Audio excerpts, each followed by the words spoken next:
오늘 요한복음 4장 23절로 24절의 말씀으로 예배가 살아있는 교회, 예배가 살아있는 교회 같은 제목으로 말씀을 전하도록 하겠습니다. 제가 돈가스를 굉장히 좋아합니다. 그 중에서도 치즈 돈가스를 좋아하는데 저만 좋아하는 게 아니고 우리 요셉이도 또 식구들도 다 좋아합니다. 그래서 자주 돈가스 집에 갑니다. 그래서 자주 가는 식당이 있어요. 거기가 아주 입맛에 맞게 하기 때문에. 근데 어느 날 그 식당이 쉬는 날이 돼서 집에서 가까운 돈가스 집에 갔습니다. 늘 그 집 앞을 왔다 갔다 할 때 간판이 있는데 아빠가 만든 돈가스. 간판 이름이 아빠가 만든 돈가스예요. 그래서 아빠가 만들었으니까 특별히 맛이 있을 거야. 막 왔다 갔다 하면서 잔뜩 기대를 하고 어느 날 그 식당에 갔습니다. 그리고 돈가스를 여러 개 이제 뭐 입맛대로 시켜서 먹었는데 식당에 가면 기대치가 있잖아요. 이 수준은 돼야 그래도 된다라고 하는 기대치가 있는데 딱 그 음식의 세팅을 본 순간 거기서부터 실망을 했습니다. 야, 이렇게 허접할 수가 있는가. 또 그것을 딱 들어서 입에 댄 순간 또 두 번째 실망. 야, 맛이 이게 아닌데. 맛이 이게 아닌데. 아니, 이 동네에서 정말 살아남으려면 식당이 이렇게 많은데 맛이 있어야 될 텐데 이런 맛을 가지고 어떻게 식당이 운영이 될까? 그 식당은 계속 하고 있습니다. 맛으로 승부를 해야 되는데 아무리 동네 작은 식당이라고 해도 맛이 이러면 사람들이 올까 참 걱정이 되기도 했습니다. 장사가 잘 될까 하는 걱정도 되고. 여러분, 식당은요 무조건 맛있어야 됩니다. 큰 식당이든 작은 식당이든 무조건 맛있어야 돼요. 제가 그 식당에 가서 절망 실망했는데 그것보다 더 심한 식당이 옛날에 있었습니다.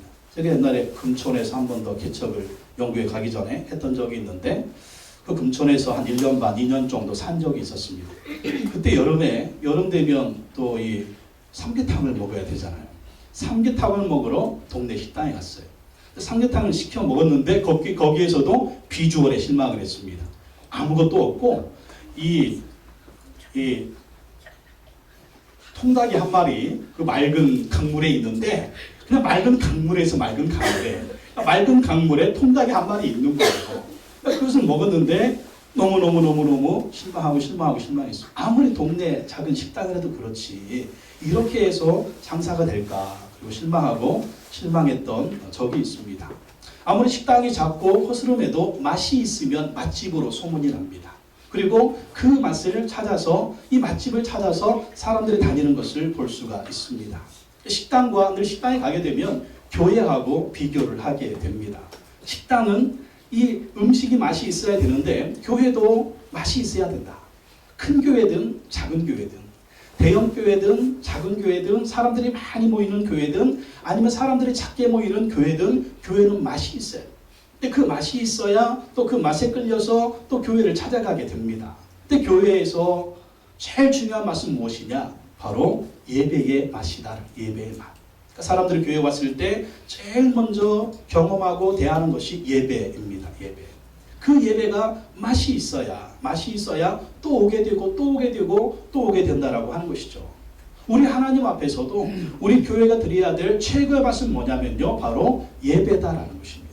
하나님이 오셔서 받으시는 예배, 하나님이 오셔서 드시는 예배, 하나님이 오셔서 맛있다. 너희 예배를 내가 받으니까 맛있다. 그리고 이 예배에 하나님이 오셔서 예배를 드시고, 예배를 드시면 또 무슨 일이 일어나겠습니까? 하나님이 오시는 곳에 은혜가 일어나는 거예요. 기적이 일어나는 거예요. 힘이 솟는 거예요. 하늘문이 활짝 열리고 하나님이 오시면 그냥 오십니까? 선물 가지고 오시는 거죠. 하나님이 만나게 되시는 예배. 그래서 여러분, 예배는요 우리가 하나님께 드릴 수 있는 최고의 별미입니다. 최고의 별미. 이삭이 그 아들들한테 별미를 먹고 축복을 해주지 않습니까? 야곱에게. 그러니까 하나님이 드시는 별미가 뭐냐면 바로 예배라는 거예요. 예배. 하나님이 드시고 은혜를 주실 만한 그 예배가 있어야 된다.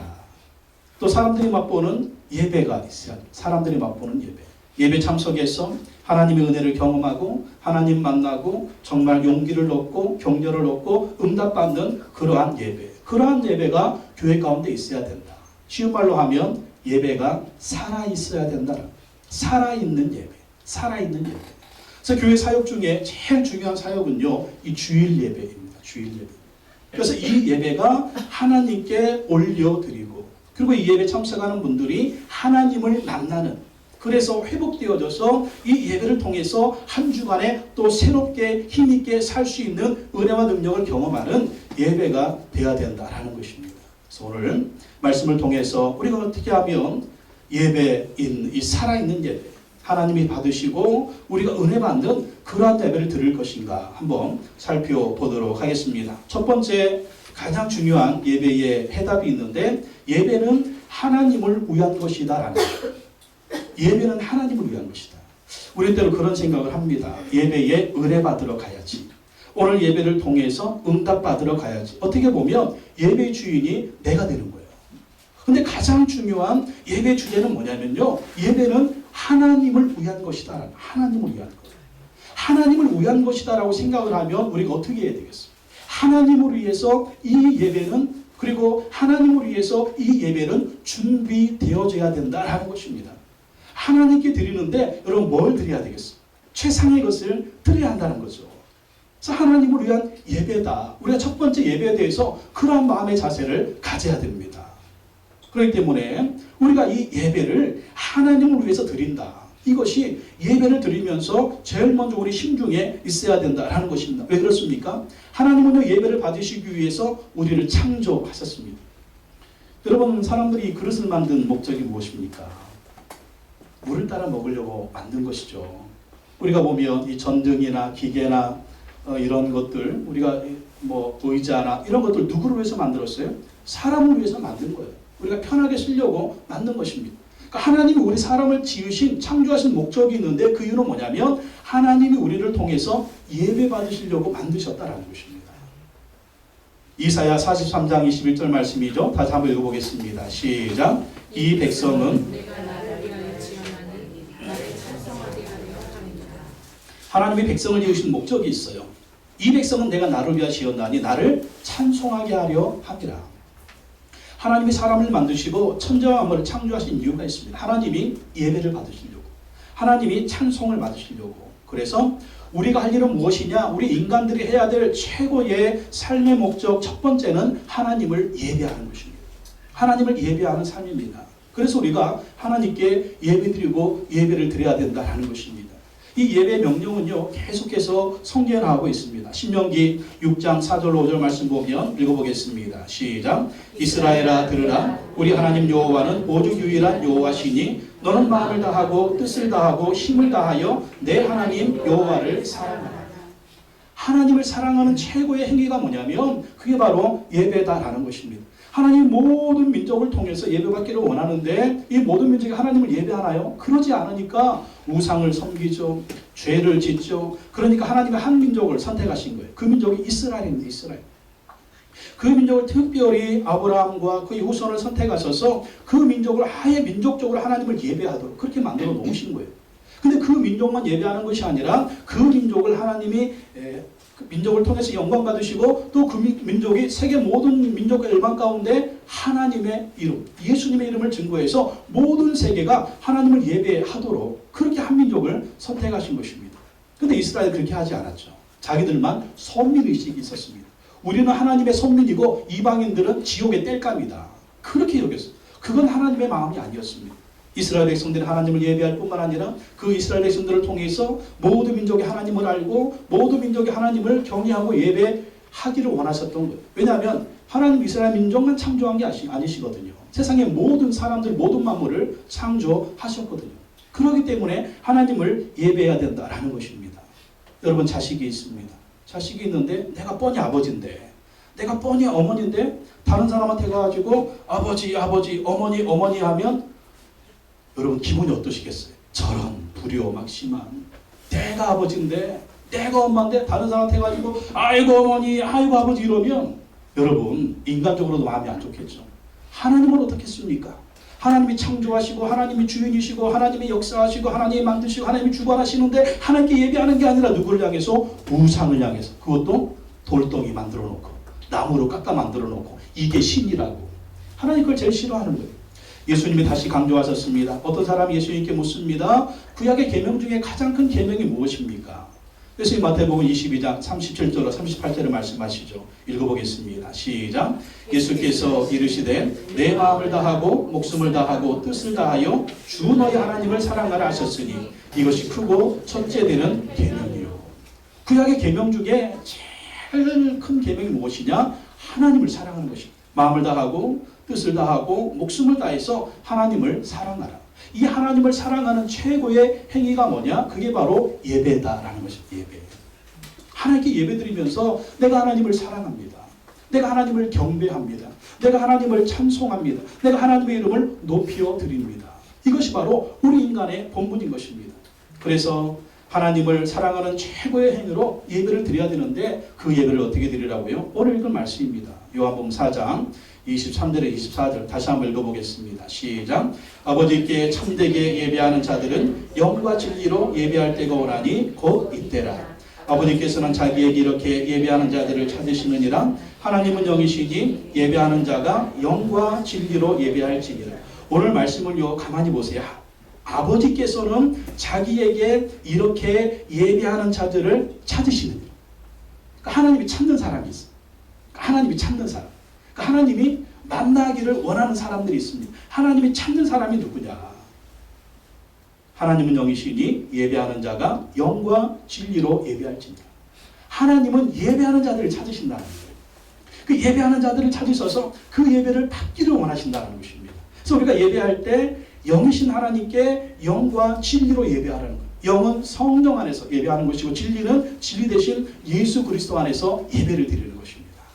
성령 안에 드리는 예배, 예수 그리스도를 믿고 예수 그리스도를 믿음으로 하나님께 나아가 하나님께 드리는 그 예배를 하나님이 받으신다라는 것입니다.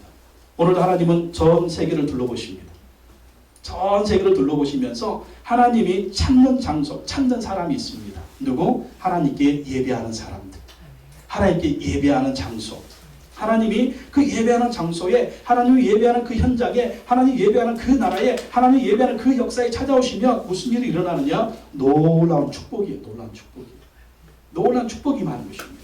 하나님이 붙들어 주시고 하늘문을 활짝 여시고 하나님의 임재가 거기에 있는 것입니다. 하나님의 임재가 있는 곳에 어떤 일이 벌어질까요? 마귀가 떠나가는 거예요. 귀신이 떠나가는 거예요. 저주가 떠나가는 거예요. 흑암이 떠나가는 것입니다. 악한 것들이 떠나가는 것입니다. 여러분, 귀신들이 엄청나게 역사하는 장소가 있어요. 마귀가 엄청나게 역사하는 장소가 있습니다. 어디입니까? 하나님을 예배하지 않는 그곳에 마귀가 주인이에요. 하나님을 예배하지 않는 그곳에 귀신이 주인이에요. 그래서 여러분, 아프리카나 이런 데 같은 데 보면 귀신 역사, 마귀 역사 가장 많은 데가 어디냐면 하나님을 예배하지 않는 장소. 우리나라도 뭐 다른 거 볼 필요, 우리나라만도 그래요. 우리 지금도 뭐 이사할 때 손 없는 날, 뭐 제사 드리고 또 결혼할 때도 뭐 날짜, 사주팔자 이거에 매여가지고 얼마나 우리가 힘들어하고 있습니까? 그게 바로 마귀 역사 귀신이. 근데 우리는 그거 싹 다 무시하잖아요. 왜? 우리는 하나님을 예배하니까. 예수 이름으로 무장이 됐으니까. 단호하게 물리치는 거예요. 네. 하나님을 예배하는 장소에 하나님이 임재하셔서 찾아오셔서 은혜를 부어주시고 우리를 축복해 주시는 것입니다. 그래서 하나님이 기뻐 받으시는 예배가 되도록 우리는 예배에 최선을 다해야 된다 하는 것입니다. 그래서 우리는 인생을 살아가면서 예배 중심의 삶을 살아야 됩니다. 예배 중심. 딱 제일 먼저 할 일은 뭐냐면 하나님께 예배 드리는 거예요. 제일 먼저. 여러분 바쁘고 또 우선적이고 중요한 일을 여러분 계획의 첫 자리에 놓잖아요.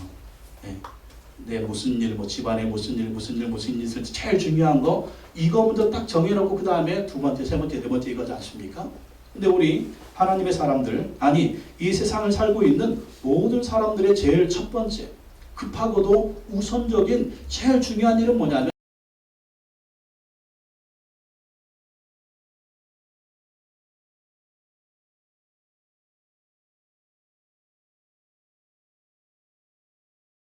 하나님께 예배드리는 것입니다.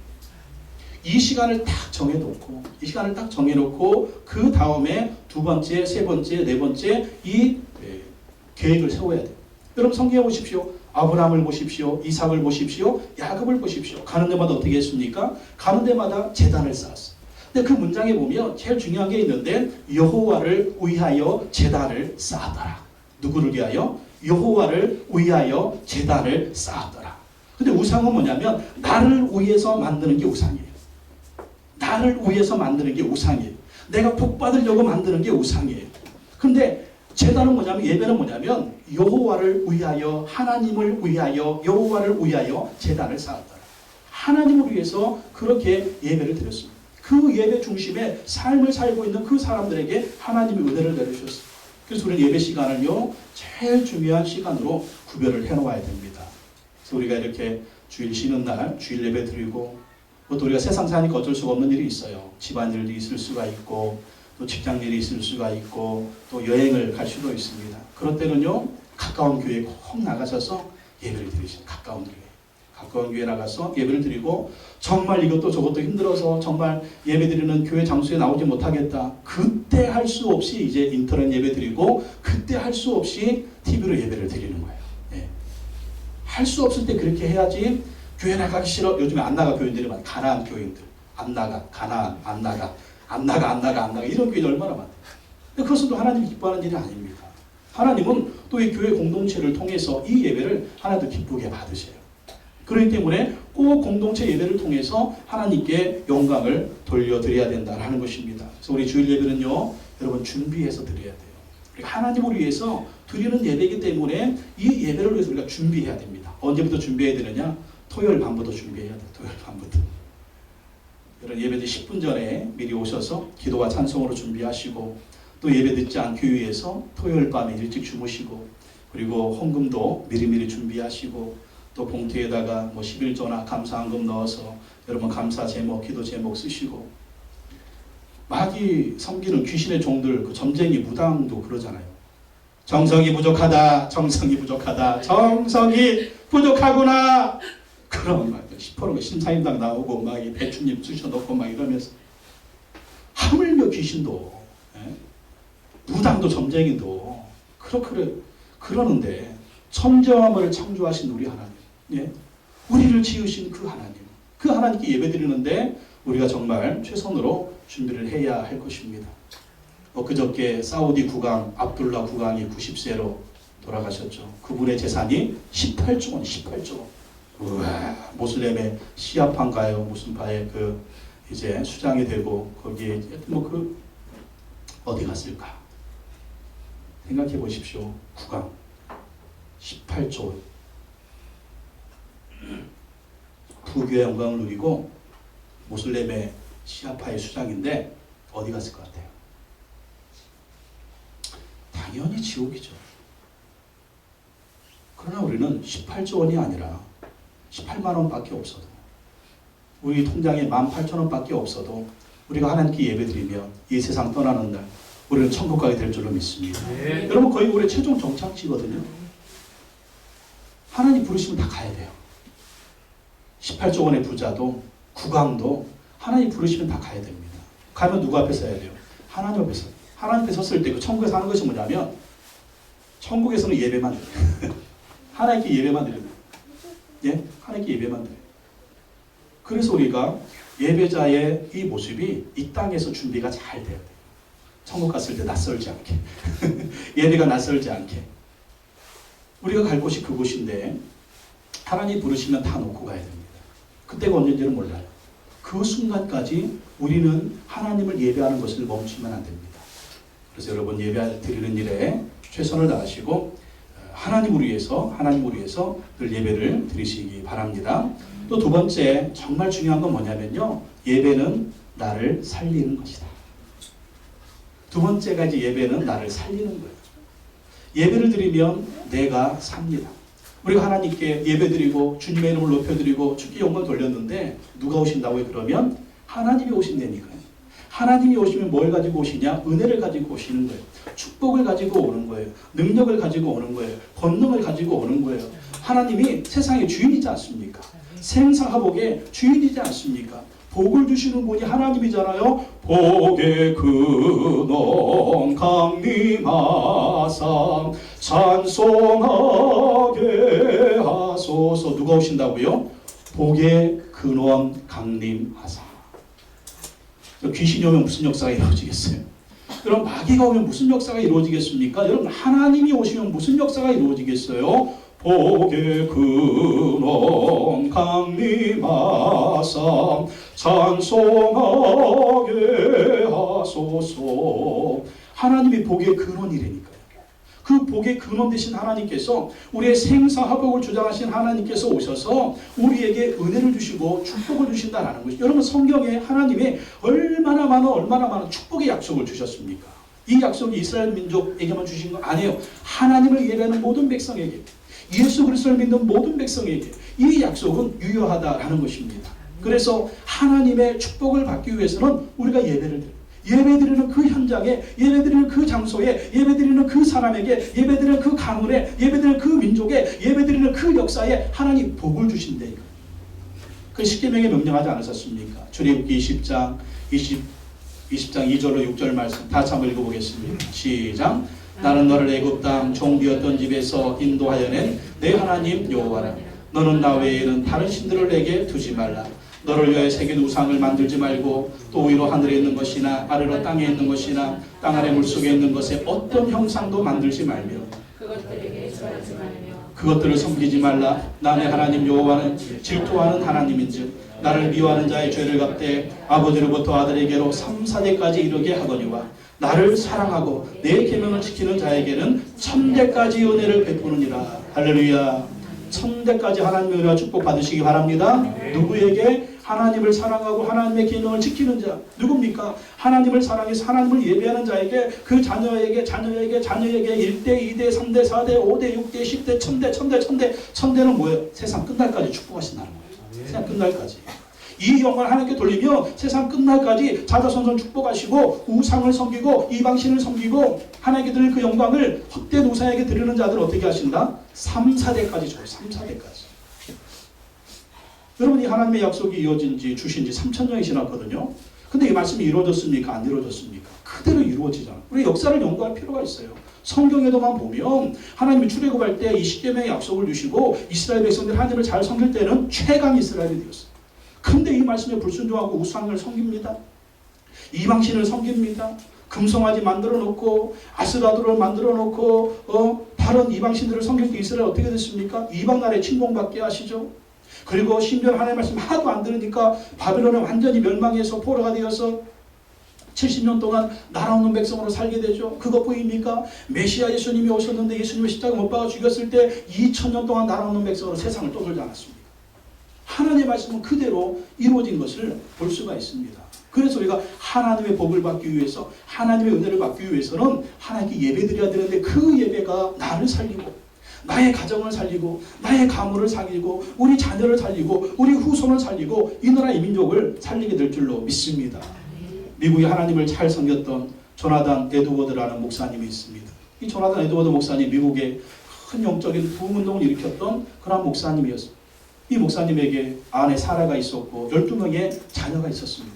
근데 이 목사님이 대학교 총장으로 또 부흥사로 목사로 또 목회자로 많이 바쁜데 이 아내 사라와 함께 12명의 자녀를요 하나님 말씀으로 양육을 그렇게 잘 시켰다. 하나님을 잘 섬기게 만들고 하나님을 잘 예배하게 만들고 혹시 멀리 떨어져 가 있으면 꼭 편지를 보내답니다.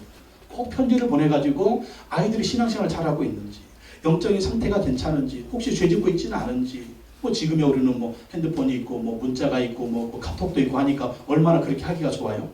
근데 조나단 에드워드 목사님은 그렇게 했대요.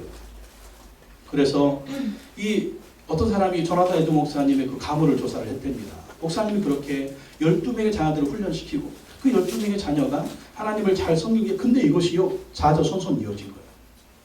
조나단 에드워드 목사님 부부가 자녀들한테 그렇게 훈련시키니까 이 자녀들 훈련받아가지고 이 자녀들도 자기들의 자녀들 그렇게 훈련시키고 그 자녀들도 그 자녀들 그렇게 훈련시켜서 하나님을 경외하고 예배하고 하나님의 말씀 순종하는 하나님을 섬기는 그러한 삶을 살게 했습니다. 어떤 분이 이 조나단 에드워드 목사님의 그 5대를 한번 가계를 조사를 해봤대요. 5대를 지나면서 그의 후손이 1392명으로 늘어났습니다. 그렇죠. 12남매니까 얼마나 많이 늘어났겠어요.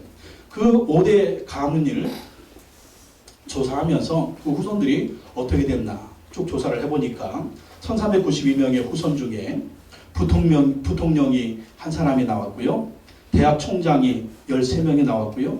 주지사가 3명이 나왔고 시장이 3명이 나왔고 변호사가 149명이 나왔고 판검사가 48명이 나왔고 목회자 선교사가 116명이 나왔고 사업가가 75명이 나왔고 발명가가 25명이 나왔고 교수가 66명이 나왔고 차관급 공무원이 82명이 나왔고 의사가 68명이 나왔고 장로와 집사가 286명이 나왔고 5대에 걸쳐서 가문을 조사해 보니까 하나님이 그 약속대로 이렇게 축복해 주시고 은혜를 부어주셨다라는 것입니다.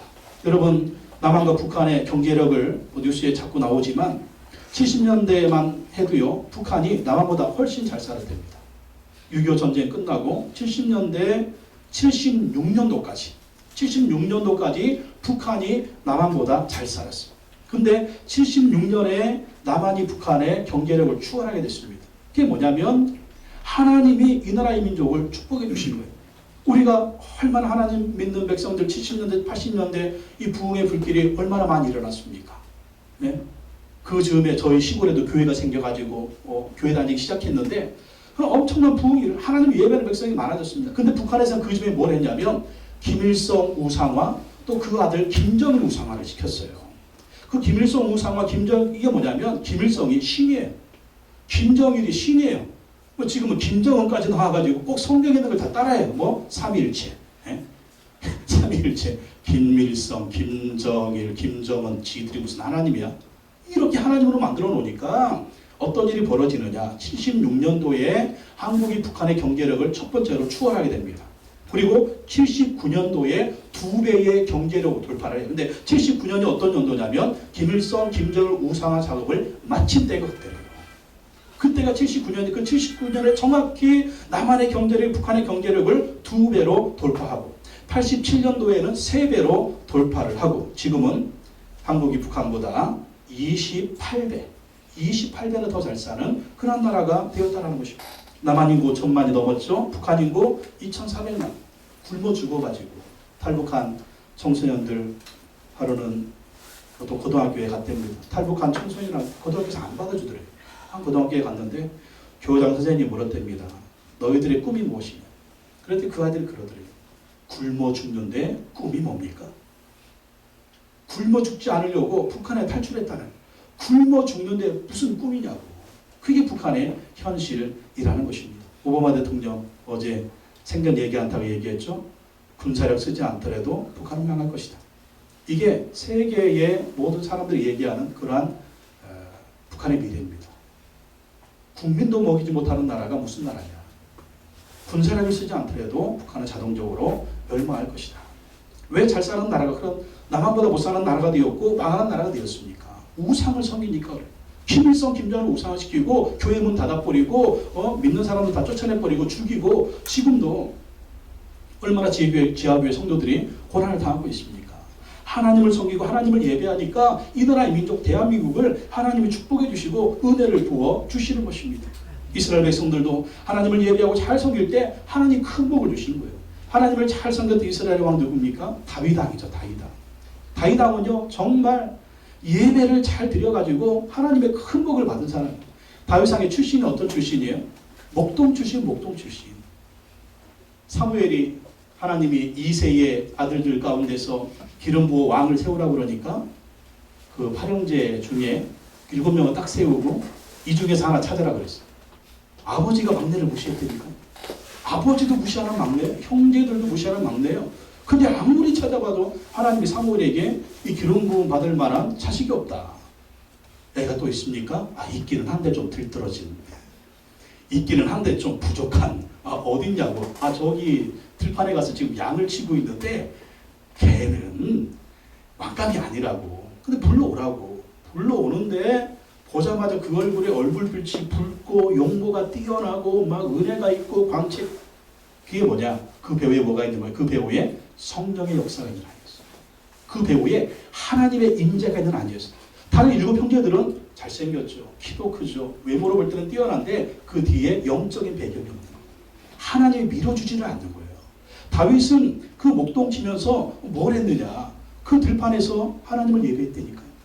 아버지가 나를 무시해도, 형제들이 나를 무시해도 양을 치면서, 염소를 치면서 그 들판에서 한복히면서 하나님을 찬양했다. 그 광야가 어떤 자로 삼았어요? 그 광야를 하나님을 예배하는 장소로 삼았어요. 아버지가 무시했지만, 형제들이 무시했지만 그 무시하는 현장에서 하나님을 예배했다니까요. 기도했다니까요. 그럼 무슨 일이 일어났냐? 하나님의 은혜가 곰이 양들을 잡아먹으려 옵니다. 심지어는 사자들이 양을 잡아먹으러 와요. 그때 어떻게 하느냐? 하나님을 의지하고 곰을 물리치고 하나님을 의지하고 사자를 때려잡는 겁니다. 하나님은 신령과 진정으로 예배하는 자를 찾으십니다. 누구를 찾은 거예요? 다윗을 찾은 거예요. 다윗을. 그래서 이스라엘의 두 번째 왕감이 여기에 있다. 그 다윗을 하나님이 이스라엘 두 번째 왕으로 세우십니다. 광야에 있을 때도 예배했습니다. 그런데 왕으로 기름 부음 받으니까 어떻게 합니까? 첫 번째 왕 사울을 죽이려고 쫓아다니잖아요. 죽이려고 쫓아다니고 도망자 세월이 10년이죠. 10년 동안 여러 번 위기가 있었습니다. 하루는 사울이 다윗을 죽이려고 수천의 군사를 몰고 옵니다. 몰고 와가지고 다윗을 포위했어요. 포위해가지고 수천 명의 군사가 다윗을 포위해가지고 다윗이 죽을 위기에 처했습니다. 근데 그 죽을 위기, 여러분 그때 여러분 어떻게 하겠어요? 정말 이제 죽을 위기다. 끝났다. 그러니까 거기서 잡히면 다윗은 끝나는 겁니다. 사울이 지금 몇 번이나 죽이려고 했는데 잡히면 끝나는 거예요. 죽는 거예요. 근데 그때 다윗은 어떻게 하느냐? 하나님께 낙헌제를 드립니다. 낙헌제. 이 낙헌제가 뭐냐면 하나님께 감사해서 자원해서 드리는 감사의 제사가 낙헌제예요. 지금 절대절명의 위기입니다. 여기서 지금 잡히면 죽는 위기입니다. 근데 거기서 뭐가 감사해? 뭐가 감사? 아이고 죽었다 나는 이제 끝이다 뭐 하늘도 땅도 하나님도 나를 이렇게 버릴 수가 있느냐 원망하고 불평하고 나는 이제 끝이야 아이고 내 팔자야 누가 나가 왕 된다고 했어 왜 기름 부어가지고 이런 하나님이 살아계시면 이럴 수 있지 여기서 뭐 했다고요? 이러지 않고 당황하지 않고 어떻게 했다고요? 낙헌제를 낙헌제 하나님께 감사의 들 시편 54편 6절로 7절에 이렇게 고백합니다. 읽어볼까요? 시작. 내가 낙헌제로 주께 제사하리이다. 여호와의 주의 이름에 감사하오리니 주의 이름이 선하심이니이다. 참으로 주께서는 모든 환난에서 나를 건지시고 내 원수가 보응받는 것을 내 눈이 똑똑히 보게 하셨나이다. 이걸 지금 믿음으로 바라보는 거예요. 믿음으로 하나님께 바라보면서 믿음으로 하나님께 제사를 드리고 믿음으로 하나님께 예배드리는 것입니다. 절대 철민의 위기의 그 순간에 그랬더니 하나님이 기적을 일으키셨어요. 갑자기 이웃나라 블레셋이 쳐들어온 겁니다. 블레셋이 갑자기 쳐들어오니까 지금 빨리 군사가 급한 거예요. 빨리 가서 막지 않으면 이스라엘이 망하게 생겼어요. 그래가지고 블레셋 막으러 갑자기 다 철수해버려요. 이게 하나님의 역사인 거예요. 여러분 우리가 위기 속에서 하나님을 예배하면요 하나님이 희한한 기적을 베풀어 주십니다. 희한한 역사를 행해 주시는 것입니다. 놀라운 일을 행해 주시는 거예요. 그게 하나님의 역사인 것입니다. 그래서 우리가 살려면 어떻게 해야 되느냐? 예배 드리라. 우리가 살려면 예배 안 드리면 위기 속에서 죽는 겁니다. 끝나는 거예요. 그러나 예배 드리면 하나님의 위기가 변해서 기회가 되게 하시고 슬픔이 변해서 기쁨이 되게 하시고 눈물이 변해서 웃음이 되게 하시고 정말 한숨이 변해서 찬송이 되게 하신다니까요. 찬송이 되게 하십니다. 그게 하나님의 역사예요. 다윗이 고백했잖아요. 시편 23편 1절로 3절 말씀에 한번 다시 읽어볼까요? 시작. 여호와는 나의 목자시니 내가 부족함이 없으리로다. 그 나를 푸른 풀밭에 누이시며 쉴만한 물가로 인도하시는도다. 내 영혼을 소생시키시고 자기 이름을 위하여 의의 길로 인도하시는도다. 다윗이 부족함이 없었나요? 아니죠. 10년 도망자 세월이었다니까요. 나중에 노년에 어떻게 해서 아들이 다윗을 죽이고 이 압살롬이 아버지 죽이고 자기가 왕 된다고 그랬던 다윗의 역사는요 정말 힘들고 어려운 역사였어요. 그런데 하나님을 목자 삼고 하나님을 예배하고 하나님을 의지하고 나가니까 그 모든 위기에서 하나님이 건져주셨어요. 말씀에 보면 내 영혼을 소생시키시고 다윗이 영혼이 침체될 때가 있었어요. 시험 들 때가 있었어요. 어려울 때가 있었어요. 그러나 그 모든 와중에서 하나님을 예배하고 하나님을 의지하니까 하나님이 그 영혼을 소생시켜 주시고 부족함이 없도록 만들어 주시고 그의 삶을 인도해 주시고 그의 모든 것을 하나님이 책임져 주셨다라는 것입니다. 그래서 예배는요 나를 살리는 거예요. 내가 살기 위해서 예배를 드려야 돼요. 여러분 여러분의 영적인 상태가 어떻습니까? 또 여러분의 가정 형편은 어떻습니까? 여러분의 사업은 어떻습니까? 여러분의 집안은 어떻습니까? 여러분의 자녀들은 어떻습니까? 요즘 먹고 살만 하십니까? 힘들면 힘들수록 어떻게 되느냐? 더 하나님을 예배하세요. 더 하나님을 의지하시기 바랍니다. 그러면 희한한 일이 벌어집니다. 하나님이 안 되게 하는 것도 되게 하십니다. 하나님이 더 영광 받으시려고 우리에게 복을 내려 주시는 것입니다. 그래서 하나님의 은혜를 받으면 받을수록, 하나님의 복을 받으면 받을수록 더욱더 하나님을 예배해야 돼요. 그래야만이 하나님의 은혜를 받는 걸, 우리가 실패할 때도 예배드려야 되지만 복 받을 때도 하나님을 예배해야 돼요. 여러분, 솔로몬이 왜 망했어요? 복을 너무 받아가지고, 복을 너무 많이 받아가지고 그것 때문에 하나님을 예배하지 않고 교만해져가지고 버림받았더니 우상성이요. 그 솔로몬 때문에 이스라엘 나라가 남북으로 쫙 갈라지지 않았습니까? 우리도 마찬가지입니다.